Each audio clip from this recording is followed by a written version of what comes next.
ಆತ್ಮೀಯ ವಿದ್ಯಾರ್ಥಿಗಳೇ, ಶೀಲಾ ಪಾಠಶಾಲೆ ಮತ್ತು ಪಾಕಶಾಲೆಗೆ ಸ್ವಾಗತ. ಇವತ್ತಿನ ಒಂದು ವಿಡಿಯೋದಲ್ಲಿ ನಿನ್ನೆ ಮಾಡಿದಂತಹ ಷಟ್ಪದಿ ಭಾಗ 1ರಲ್ಲಿ ಆದಂತಹ ಪಾಠದ ಬಗ್ಗೆ ಕೆಲವೊಂದು ಪ್ರಶ್ನೆಗಳನ್ನು ಸಹ ಕೊಟ್ಟಿದ್ದೀನಿ, ಹಾಗೆ ಉತ್ತರಗಳನ್ನು ಸಹ ಹೇಳಿದ್ದೀನಿ. ಇದು ಬಹಳ ಮುಖ್ಯವಾದಂತಹ ಒಂದು ಮಾಹಿತಿ, ನಿಮಗೆ ಪರೀಕ್ಷೆಗೆ ತುಂಬ ಸಹಾಯ ಆಗುತ್ತೆ. ಯಾರ್ಯಾರು SSLC, PUC, ಹಾಗೆ FDA, STA ಹಾಗೂ ಇನ್ನಿತರ ಸ್ಪರ್ಧಾತ್ಮಕ ಪರೀಕ್ಷೆಗೆ ಯಾರ್ಯಾರು ಓದ್ತಾ ಇದ್ದೀರಾ, ತಯಾರಿಯನ್ನು ನಡೆಸ್ತಾ ಇದ್ದೀರಾ, ಅವರಿಗೆ ತುಂಬ ಅನುಕೂಲವಾದಂತಹ ಒಂದು ಮಾಹಿತಿ. ಹಾಗಾಗಿ ಒಂದು 10 ಪ್ರಶ್ನೆಗಳನ್ನು ನಿನ್ನೆ ಮಾಡಿದಂತಹ ಪಾಠಕ್ಕೆ ಸಂಬಂಧಪಟ್ಟಂತಹ 10 ಪ್ರಶ್ನೆಗಳನ್ನು ನಾನು ಇಲ್ಲಿ ಓದ್ಬಿಟ್ಟು ಹಾಗೆ ಪ್ರಶ್ನೆಗಳಿಗೆ ಉತ್ತರ ಸಹ ಹೇಳುವಂತಹ ಪ್ರಯತ್ನ ಮಾಡಿದ್ದೀನಿ. ಹಾಗೆ ನಮ್ಮ ಚಾನಲ್ಗೆ ಯಾರು ಸಬ್ಸ್ಕ್ರೈಬ್ ಆಗಿಲ್ಲ, ಸಬ್ಸ್ಕ್ರೈಬ್ ಆಗೋದನ್ನ ಮರಿಬೇಡಿ. ಪೂರ್ತಿ ವಿಡಿಯೋವನ್ನು ನೋಡಿ. ಇವತ್ತಿನ ಒಂದು ತರಗತಿಯಲ್ಲಿ ನಾನು ನಿಮಗೆ ಷರಷಟ್ಪದಿ ಅಂದ್ರೇನು, ಅದರಲ್ಲಿ ಬರುವಂತಹ ಗಣ ವಿಭಾಗಗಳು ಯಾವುದು, ಲಕ್ಷಣಗಳೇನು, ಹಾಗೆ ಉದಾಹರಣೆ ಪದ್ಯ ಯಾವುದು ಅಂತ ತಿಳಿಸ್ತಾ ಹೋಗ್ತೀನಿ. ಹಾಗಾಗಿ ಪೂರ್ತಿ ವಿಡಿಯೋವನ್ನು ನೋಡಿದ್ರೆ ಸಂಪೂರ್ಣವಾದಂತಹ ಮಾಹಿತಿ ನಿಮಗೆ ಸಿಕ್ಕತ್ತೆ, ಹಾಗೆ ಅರ್ಥ ಆಗುತ್ತೆ. ಷಟ್ಪದಿಯ ಬಗ್ಗೆ ಪ್ರಶ್ನೆಗಳು ಅಂತ ಹೇಳಿದೆ. ಮೊದಲನೆಯ ಪ್ರಶ್ನೆ, ಷಟ್ಪದಿ ಎಂದರೆ ಎಷ್ಟು ಪಾದಗಳಿರುವ ಪದ್ಯ? 4, 5, 6, 8. ಸರಿಯಾದ ಉತ್ತರ 6. ಆಯಿತಾ? ಎರಡನೇ ಪ್ರಶ್ನೆಗೆ ಹೋಗೋಣ. ಷಟ್ ಎಂಬ ಪದದ ಅರ್ಥ ಏನು? 4, 5, 6, 7. ಸರಿಯಾದ ಉತ್ತರ 6. ಮೂರನೆಯ ಪ್ರಶ್ನೆ ನೋಡ್ಕೊಳ್ಳಿ. ಷಟ್ಪದಿ ಕನ್ನಡ ಸಾಹಿತ್ಯದ ಯಾವ ವಿಭಾಗಕ್ಕೆ ಸೇರಿದೆ? ಗದ್ಯ, ಛಂದಸ್ಸು, ನಾಟಕ, ಕಾದಂಬರಿ. ಸರಿಯಾದ ಉತ್ತರ ಆಪ್ಷನ್ ಬಿ, ಛಂದಸ್ಸು. ಆಯಿತಾ? ನಾಲ್ಕನೆಯ ಪ್ರಶ್ನೆಗೆ ಹೋಗೋಣ. ಕನ್ನಡದ ಪ್ರಸಿದ್ಧ ಷಟ್ಪದಿ ಕಾವ್ಯ ಯಾವುದು? ಕವಿರಾಜಮಾರ್ಗ, ಕುಮಾರವ್ಯಾಸ ಭಾರತ, ಒಡ್ಡಾರಾಧನೆ, ಮುದ್ದಣ ಮನೋರಮೆ. ಸರಿಯಾದ ಉತ್ತರ ಆಪ್ಷನ್ ಬಿ, ಕುಮಾರವ್ಯಾಸ ಭಾರತ. ಪ್ರಶ್ನೆ 5, ಕುಮಾರವ್ಯಾಸರ ನಿಜ ಹೆಸರು ಏನು? ನಾರಾಯಣಪ್ಪ, ರನ್ನ, ಪಂಪ, ಜನ್ನ. ಸರಿಯಾದ ಉತ್ತರ ನಾರಾಯಣಪ್ಪ ಅಥವಾ ಗದುಗಿನ ನಾರಾಯಣ ಅಂತ ಹೇಳ್ತೀವಿ. ಮುಂದಿನ ಪ್ರಶ್ನೆಗೆ ಹೋಗೋಣ. ಪ್ರಶ್ನೆ 6, ಷಟ್ಪದಿಯ ಮುಖ್ಯ ಲಕ್ಷಣ ಯಾವುದು? 2 ಪಾದಗಳು, 4 ಪಾದಗಳು, 6 ಪಾದಗಳು, 8 ಪಾದಗಳು ಅಂತ ಇದೆ. ಸರಿಯಾದ ಉತ್ತರ ಇಲ್ಲಿ 6 ಪಾದಗಳು. ಅರ್ಥ ಆಯ್ತಾ ಮಕ್ಕಳೇ? ಯಾಕೆಂದರೆ ಷಟ್ಪದಿಯಲ್ಲಿ ಬರುವಂಥದ್ದು 6 ಸಾಲುಗಳು, ಹಾಗಾಗಿ 6 ಪಾದಗಳು ಅಂತ ಹೇಳ್ತೀವಿ. ಮುಂದಿನ ಪ್ರಶ್ನೆ, ಕನ್ನಡದಲ್ಲಿ ಹೆಚ್ಚು ಪ್ರಸಿದ್ಧವಾದಂತಹ ಷಟ್ಪದಿ ಪ್ರಕಾರ ಯಾವುದು ಅಂತ ಕ್ವಶನ್ ಇದೆ. ಭಾಮಿನಿ ಷಟ್ಪದಿ, ರಗಳೆ, ತ್ರಿಪದಿ, ಸಾಂಗತ್ಯ. ಸರಿಯಾದಂತಹ ಉತ್ತರ ಭಾಮಿನಿ ಷಟ್ಪದಿ. ನಿನ್ನೆ ಹೇಳ್ಕೊಟ್ಟಿದ್ದೆ 3-4 ಮಾತ್ರೆಯ ಗಣಗಳು ಬರುತ್ತೆ ಅಂತ. ಪ್ರಶ್ನೆ 8, ಕುಮಾರವ್ಯಾಸ ಭಾರತ ಯಾವ ಷಟ್ಪದಿಯಲ್ಲಿ ರಚಿತವಾಗಿದೆ? ಭಾಮಿನಿ ಷಟ್ಪದಿ, ಸಾಂಗತ್ಯ, ರಗಳೆ, ತ್ರಿಪದಿ. ಸರಿಯಾದಂತಹ ಉತ್ತರ ಭಾಮಿನಿ ಷಟ್ಪದಿ. ಪ್ರಶ್ನೆ 9, ಷಟ್ಪದಿಯು ಕನ್ನಡ ಸಾಹಿತ್ಯದಲ್ಲಿ ಯಾವ ಯುಗದಲ್ಲಿ ಹೆಚ್ಚು ಬೆಳವಣಿಗೆ ಕಂಡಿತು ಅಂತ ಪ್ರಶ್ನೆ ಇದೆ. ನವೋದಯ, ಮಧ್ಯಕಾಲೀನ, ಆಧುನಿಕ, ಪ್ರಾಚೀನ ಅಂತ ಇದೆ. ಇದರಲ್ಲಿ ಸರಿಯಾದಂತಹ ಉತ್ತರ ಮಧ್ಯಕಾಲೀನ ಒಂದು ಯುಗ ಅಂತ ಹೇಳ್ತೀವಿ. ಪ್ರಶ್ನೆ 10, ಷಟ್ಪದಿಯು ಮುಖ್ಯವಾಗಿ ಯಾವ ಸಾಹಿತ್ಯ ರೂಪದಲ್ಲಿ ಬಳಸಲ್ಪಟ್ಟಿದೆ ಅಂತ ಕೊನೆಯ ಪ್ರಶ್ನೆ, 10ನೆಯ ಪ್ರಶ್ನೆ ನೋಡ್ಕೊಳ್ಳಿ. ಅದಕ್ಕೆ ಸರಿಯಾದಂತಹ ಉತ್ತರ ಯಾವುದು ಅಂತ ನೋಡೋಣ. ಆಪ್ಷನ್ ಎ ಮಹಾಕಾವ್ಯ, ಆಪ್ಷನ್ ಬಿ ಪತ್ರ, ಆಪ್ಷನ್ ಸಿ ಪ್ರಬಂಧ, ಆಪ್ಷನ್ ಡಿ ಕಥೆ ಅಂತ ಇದೆ. ಇದಕ್ಕೆ ಸರಿಯಾದಂತಹ ಉತ್ತರ ಒಂದು ಮಹಾಕಾವ್ಯ ಅಂತ ಹೇಳ್ತೀವಿ. ಮಕ್ಕಳೇ, ಇಷ್ಟು ಪ್ರಶ್ನೆಗಳು ಸಹ ನಿನ್ನೆ ಮಾಡಿದಂತಹ ಪಾಠದ ಮೇಲೆ ಪ್ರಶ್ನೆಗಳನ್ನು ನಾನು ಮಾಡಿರುವಂಥದ್ದು. ಖಂಡಿತ ನಿಮಗೆ ಸಹಾಯಕ್ಕೆ ಬರುತ್ತೆ. ಈಗ ಮುಂದಿನ ಒಂದು ಭಾಗದಲ್ಲಿ ಷರಷಟ್ಪದಿ ಅಂದ್ರೇನು, ಅದರಲ್ಲಿ ಬರುವಂತಹ ಗಣಗಳು ಯಾವ ರೀತಿ ಇರುತ್ತೆ, ಹಾಗೆ ಪ್ರಸ್ತಾರವನ್ನು ಯಾವ ರೀತಿ ಹಾಕಿದ್ದಾರೆ ಅದ್ರ ಬಗ್ಗೆ ಎಲ್ಲ ನಿಮಗೆ ಡೀಟೇಲ್ ಆಗಿ ಹೇಳ್ತೀನಿ. ಬಹಳ ಗಮನವಿಟ್ಟು ಆಲಿಸಿ. ಓಕೆ ಮಕ್ಕಳೇ, ಈಗ ಷರಷಟ್ಪದಿ ಅಂದರೆ ಏನು ಅದ್ರ ಬಗ್ಗೆ ತಿಳ್ಕೊಳ್ಳೋಣ. ಹಾಗೆ ಷರಷಟ್ಪದಿಯ ಲಕ್ಷಣಗಳು, ಪ್ರಸ್ತಾರ ಹಾಗೂ ಗಣ ವಿಭಜನೆ, ಷರಷಟ್ಪದಿಗೆ ಉದಾಹರಣೆಯ ಪದ್ಯ ಯಾವುದು ಹೊಂದಿದೆ ಅನ್ನೋದನ್ನ ತಿಳ್ಕೊಳ್ತಾ ಹೋಗೋಣ. ಅದರ ಬಗ್ಗೆ ನಾನು ನಿಧಾನವಾಗಿ ನಿಮಗೆ ಅರ್ಥ ಆಗುವ ರೀತಿಯಲ್ಲಿ ಹೇಳ್ತಾ ಹೋಗ್ತೀನಿ. ಗಮನವಿಟ್ಟು ಆಲಿಸಿರಿ. ನೋಡಿ ಮಕ್ಕಳೇ, ಬಹಳ ಸುಲಭವಾದಂತಹ ಒಂದು ಪದ್ಯದ ಲಕ್ಷಣ. ಶರಷಟ್ಪದಿ ಸರಳವಾದಂತಹ ಒಂದು ಮಾಹಿತಿ ಈ ರೀತಿ ಇದೆ. ಕನ್ನಡ ಸಾಹಿತ್ಯದ ಷಟ್ಪದಿ ಪ್ರಕಾರಗಳಲ್ಲಿ ಶರಷಟ್ಪದಿಯು ಅತ್ಯಂತ ಸರಳ ಮತ್ತು ಲಯಬದ್ಧವಾದ ಛಂದೋರೂಪವಾಗಿದೆ. ಇದು ತಲಾ 6 ಪಾದಗಳನ್ನು ಅಂದರೆ ಸಾಲುಗಳನ್ನು ಒಳಗೊಂಡಿರುತ್ತದೆ. ಪ್ರತಿಯೊಂದು ಸಾಲಿನಲ್ಲಿ 4 ಮಾತ್ರೆಯ 2 ಗಣಗಳು ಬರುತ್ತೆ ಮತ್ತು 4 ಮಾತ್ರೆಯ 3 ಗಣಗಳು ಕ್ರಮವಾಗಿ ಬರುತ್ತೆ. ಇಷ್ಟು ಅರ್ಥ ಆಯ್ತಾ ಮಕ್ಕಳೇ? ಈಗ ಮುಂದಿನ ಒಂದು ಭಾಗ ಶರಷಟ್ಪದಿಯ ಲಕ್ಷಣಗಳು ಯಾವುದು ಅಂತ ನೋಡೋಣ. ಸಾಲುಗಳು ಇಡೀ ಪದ್ಯದಲ್ಲಿ ಒಟ್ಟು 6 ಪಾದಗಳು ಇರುತ್ತವೆ. ಆಯಿತಾ? ಎರಡನೇ ಪಾಯಿಂಟು, ಗಣ ವಿಂಗಡಣೆ ಯಾವ ರೀತಿ ಮಾಡಿರ್ತಾರೆ ಅಂತ ನೋಡ್ಕೊಳ್ಳಿ.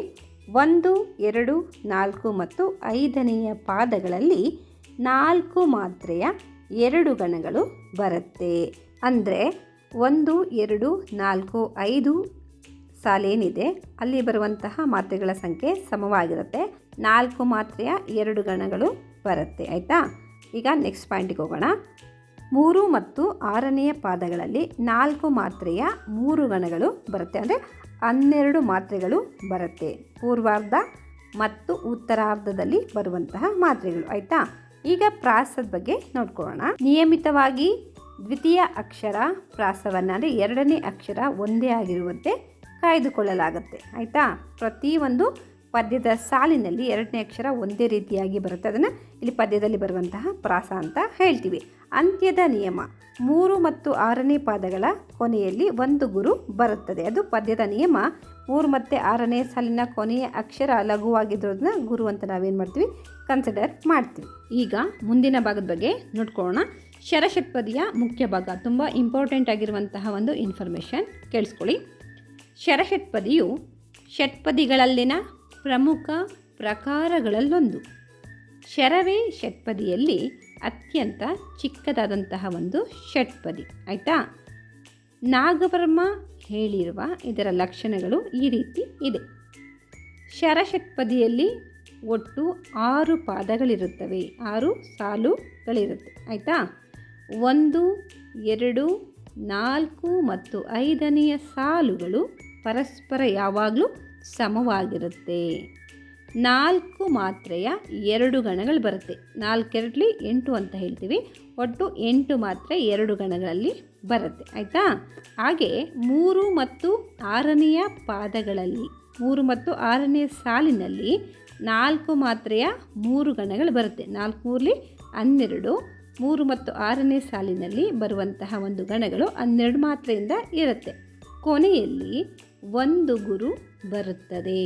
ಆಯಿತಾ? ಕೊನೆಯಲ್ಲಿ ಲಘು ಇದ್ದರೂ ಗುರುನ ಮಾಡ್ಕೊಳ್ತೀವಿ, ಅದು ಗುರು ಆಗಿ ಅಲ್ಲಿ ಇರುತ್ತೆ. ನೋಡಿ, ಲಘು ಬಂದರೂ ಸಹ ಗುರು ಅಂತಲೇ ಅರ್ಥ ಮಾಡ್ಕೊಳ್ಬೇಕಾಗತ್ತೆ. ಆಯಿತಾ? ಇದರಲ್ಲಿ ಮಧ್ಯೆ ಯಾವ ಗಣ ಬರಬಾರ್ದು ಅನ್ನೋದನ್ನ ನೆನಪಲ್ಲಿ ಇಟ್ಕೊಳ್ಳಿ. ಇಂಪಾರ್ಟೆಂಟ್ ಇದು.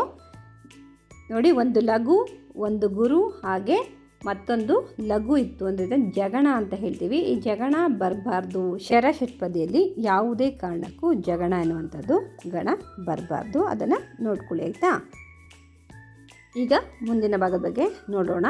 ಶರಷಟ್ಪದಿಗೆ ಯಾವ ಪದ್ಯವನ್ನು ಇಲ್ಲಿ ಉದಾಹರಣೆಯಾಗಿ ಕೊಟ್ಟಿದ್ದಾರೆ ನೋಡೋಣ. ಉದಾಹರಣೆಗೆ, ಈಶನ ಕರುಣೆಯ ನಾಶಿಸು ವಿನಯದಿ ದಾಸನ ಹಾಗೆಯೇ ನೀ ಮನವೇ, ಕ್ಲೇಶದ ವಿಧ ಪಾಶದ ಹರಿದು ವಿಲಾಸದಿ ಸತ್ಯವ ತಿಳಿಮನವೇ ಅಂತ ಪದ್ಯವನ್ನು ಕೊಟ್ಟಿದ್ದಾರೆ. ಇದು ಸಹ 6 ಸಾಲಿನ ಒಂದು ಪದ್ಯ. ಮಕ್ಕಳೇ, ನಾನು ಓದಿದಂತಹ ಪದ್ಯವನ್ನು ನೀವು ಬಹಳ ಕೇರ್ಫುಲ್ಲಾಗಿ ಇದನ್ನು ನೋಡಿದ್ದೀರಾ ಅಂತ ಅಂದ್ಕೊಳ್ತೀನಿ. ಯಾಕೆಂದರೆ ಈ ಪದ್ಯದಲ್ಲಿ ಬಂದಿರುವಂತಹ ಪದಗಳನ್ನು ಬಿಡಿಸಿ ಬಿಡಿಸಿ ಬರೆಯಲಾಗಿದೆ. ಅಬ್ಸರ್ವ್ ಮಾಡಿದ್ರಾ? ಈಶನ ಅನ್ನೋದು ಒಂದು ಪದ ಇದೆ, ಕರುಣೆಯ ಅನ್ನೋದು ಇನ್ನೊಂದು ಪದ. ಇಲ್ಲಿ 2 ಗಣಗಳಾಗತ್ತೆ. 2 ಗಣದಲ್ಲಿ ಒಂದೊಂದು ಗಣದಲ್ಲೂ ಸಹ 4 ಮಾತ್ರೆಗಳು ಬರುತ್ತೆ. ಒಟ್ಟು ಒಂದು ಸಾಲಲ್ಲಿ 8 ಮಾತ್ರೆಗಳು ಬರುತ್ತೆ. 2ನೇ ಸಾಲಲ್ಲೂ ಸಹ 8 ಮಾತ್ರೆ ಬರುತ್ತೆ. 3ನೇ ಸಾಲಿನಲ್ಲಿ 3 ಗಣಗಳು ಬರುತ್ತೆ. ಒಟ್ಟು 12 ಮಾತ್ರೆ. ಮತ್ತು ಲಾಸ್ಟ್ ಕೊನೆಯ ಅಕ್ಷರ ಏನಿದೆ ಅದನ್ನು ಲಘುವಾಗಿದ್ದರೂ ಗುರು ಮಾಡ್ಕೊಳ್ತೀವಿ. ಅದನ್ನು ಗಮನದಲ್ಲಿಟ್ಕೊಳ್ಳಿ. ಹಾಗೆ 4ನೇ ಸಾಲಲ್ಲೂ 8 ಮಾತ್ರೆ, 5 ಸಾಲಲ್ಲೂ 8 ಮಾತ್ರೆ ಬರುತ್ತೆ. 6ನೇ ಸಾಲಿನಲ್ಲಿ ಒಟ್ಟು 12 ಮಾತ್ರೆ, ಕೊನೆಯ ಅಕ್ಷರ ಲಘುವಾಗಿದ್ದರೂ ಗುರುವನ್ನು ಮಾಡ್ತೀವಿ.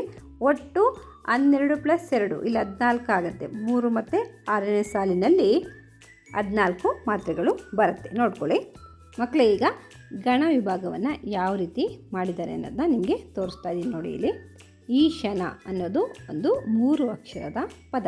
ಈ ಅನ್ನೋದು ದೀರ್ಘ ಅಕ್ಷರ, ಹಾಗಾಗಿ ಅದು ಗುರು ಆಗುತ್ತೆ. 2 ಮಾತ್ರೆ ಆಯಿತಾ. ಶ ಅನ್ನೋದು ಅದು ಕಡಿಮೆ ಸಮಯವನ್ನು ತೆಗೆದುಕೊಂಡು ಉಚ್ಚಾರಣೆ ಆಗುತ್ತೆ, ಹಾಗಾಗಿ ಅದನ್ನು ಲಘು ಅಂತ ಮಾಡ್ತೀವಿ. ನ ಅನ್ನೋದು ಸಹ ಒಂದು ವ್ಯಂಜನಾಕ್ಷರ, ಅದನ್ನು ಸಹ ಲಘು ಮಾಡ್ತೀವಿ. ಒಟ್ಟು 4 ಮಾತ್ರೆಗಳು ಒಂದು ಪದದಲ್ಲಿ, ಒಂದನೇ ಗಣದಲ್ಲಿ ಬಂತು. ಕರುಣೆಯ ಕ ವ್ಯಂಜನಾಕ್ಷರ, ಅದು ಲಘು ಆಗುತ್ತೆ. ರು ಅನ್ನೋದು ಸ್ವರ, ಇಲ್ಲಿ ರು ಅನ್ನಲ್ಲಿ ಉಕಾರ ಇದೆ, ಹಾಗಾಗಿ ಅದು ಸ್ವರಾಕ್ಷರ, ಅಲ್ಲಿ ಲಘು ಆಗುತ್ತೆ ಆಯಿತಾ. ನೆ ಎಂದಾಗಲೂ ಸಹ ವ್ಯಂಜನಾಕ್ಷರಕ್ಕೆ ಎ ಸ್ವರ ಸೇರಿಕೊಂಡಿದೆ, ಇದು ಸಹ ಲಘು ಆಗುತ್ತೆ. ಯ ಅನ್ನೋದು ವ್ಯಂಜನಾಕ್ಷರ, ಆ ಸ್ವರ ಅಲ್ಲಿ ನಮಗೆ ಶಬ್ದ ಕೇಳಿಸುತ್ತೆ. ಇಲ್ಲಿ ಒಟ್ಟು 4 ಮಾತ್ರೆಗಳು ಬಂತು. ಒಟ್ಟು 1ನೇ ಸಾಲಿನಲ್ಲಿ ಬಂದಂತಹ ಗಣಗಳ ಸಂಖ್ಯೆ 8. ಅದೇ ರೀತಿ ನಾಶಿಸು, ಅಲ್ಲೂ ಸಹ 4 ಮಾತ್ರೆ ಬರುತ್ತೆ. ವಿನಯದೆ ಅನ್ನೋದು ಸಹ ಇನ್ನೊಂದು ಗಣ, ಅಲ್ಲೂ ಸಹ 8 ಮಾತ್ರೆಗಳು ಬರುತ್ತೆ. ಅದೇ ರೀತಿ ದಾಸನ, ಹಾಗೆಯೇ ನೀಮನ, ವೇ ಕ್ಲೇಶದ, ವಿಧ ಪಾಶದ, ಹರಿದು, ವಿಲಾಸದಿ, ಸತ್ಯವ, ತಿಳಿಮನ, ವೇ ಇಷ್ಟು ಸಹ ಪದ್ಯದಲ್ಲಿ ಯಾವ ರೀತಿ ಗಣ ವಿಂಗಡಣೆಯನ್ನು ಮಾಡಬಹುದು ಅನ್ನೋದನ್ನ ತಿಳಿಸಿದ್ದೀನಿ. ಈ ಮಾಹಿತಿ ಖಂಡಿತ ನಿಮ್ಗೆ ಇಷ್ಟ ಆಗುತ್ತೆ. ಪೂರ್ತಿ ವಿಡಿಯೋವನ್ನು ನೋಡ್ತಾ ಇರಿ ಮಕ್ಕಳೇ. ಇಲ್ಲಿ ಗಣ ವಿಭಾಗವನ್ನು ಯಾವ ರೀತಿ ಮಾಡಿದ್ದೀನಿ ಅನ್ನೋದನ್ನ ಮಾತ್ರೆಗಳ ಆಧಾರದ ಮೇಲೆ ತೋರಿಸ್ತಾ ಇದ್ದೀನಿ ನೋಡಿ. 4 ಮೊದಲನೇ ಒಂದು ಗಣದಲ್ಲಿ 4 ಮಾತ್ರೆ ಬರುತ್ತೆ, 2ನೇ ಗಣದಲ್ಲಿ 4 ಮಾತ್ರೆ, ಹಾಗೆ 2ನೇ ಸಾಲಿನಲ್ಲೂ ಸಹ 4 ಮಾತ್ರೆಯ 2 ಗಣಗಳು, 3ನೇ ಸಾಲಿನಲ್ಲಿ 4 ಮಾತ್ರೆಯ 3 ಗಣಗಳು, 1 ಗುರು ಬರುತ್ತೆ. ಹಾಗೆ 4ನೇ ಸಾಲು 4 ಮಾತ್ರೆಯ 2 ಗಣಗಳು, 5ನೇ ಸಾಲು 4 ಮಾತ್ರೆಯ 2 ಗಣಗಳು, 6ನೇ ಸಾಲಲ್ಲಿ 4 ಮಾತ್ರೆಯ 3 ಗಣಗಳು, ಕೊನೆಗೆ 1 ಗುರು ಸಹ ಇಲ್ಲಿ ಬಂದಿದೆ. ಒಟ್ಟು ಎಷ್ಟು ಮಾತ್ರೆಗಳು ಅಂತ ಇಲ್ಲಿ ನಿಮಗೆ ಕೌಂಟ್ ಮಾಡಿ ತೋರಿಸ್ತೇನೆ ನೋಡಿ. ಇಲ್ಲಿ ಒಟ್ಟು 60 ಮಾತ್ರೆಗಳು ಬರುತ್ತೆ. 6 ಸಾಲಿನಿಂದ ಒಟ್ಟು 60 ಮಾತ್ರೆಗಳು ಮಕ್ಕಳೇ ಬರುತ್ತೆ. ಇಷ್ಟು ಶರಷಟ್ಪದಿಯಲ್ಲಿ ಬರುವಂತಹ ಮಾತ್ರೆಗಳು ಮತ್ತು ಗಣ ವಿಭಾಗ ಯಾವ ರೀತಿ ಅಂತ ಹೇಳ್ಕೊಟ್ಟಿದ್ದೀನಿ. ಈ ಮಾಹಿತಿ ಇಷ್ಟವಾದರೆ ನೀವು ಲೈಕ್ ಮಾಡಿ, ಶೇರ್ ಮಾಡಿ, ಕಮೆಂಟನ್ನು ಮಾಡಿ, ಹಾಗೆ ನಿಮ್ಮ ಸ್ನೇಹಿತರಿಗೂ ಸಹ ವಿಡಿಯೋವನ್ನು ಶೇರ್ ಮಾಡಿ. ಪೂರ್ತಿ ವಿಡಿಯೋವನ್ನು ನೋಡಿದರೆ ಮಾತ್ರ ನಿಮಗೆ ಶರಷಟ್ಪದಿ ಅಂದರೆ ಏನು, ಅದರ ಲಕ್ಷಣಗಳೇನು, ಯಾವ ರೀತಿ ಗಣ ವಿಭಾಗವನ್ನು ಮಾಡ್ಬೋದು ಅನ್ನೋದು ಸಂಪೂರ್ಣವಾದಂತಹ ಮಾಹಿತಿ ನಿಮಗೆ ಸಿಕ್ಕುತ್ತೆ, ಹಾಗೆ ಚೆನ್ನಾಗಿ ಅರ್ಥ ಆಗುತ್ತೆ ಆಯಿತಾ ಮಕ್ಕಳೇ. ಮತ್ತೆ ನಾಳೆ ಹೊಸ ವಿಷಯದ ಬಗ್ಗೆ ತಿಳಿಸ್ತಾ ಹೋಗ್ತೀನಿ. Thank you for watching.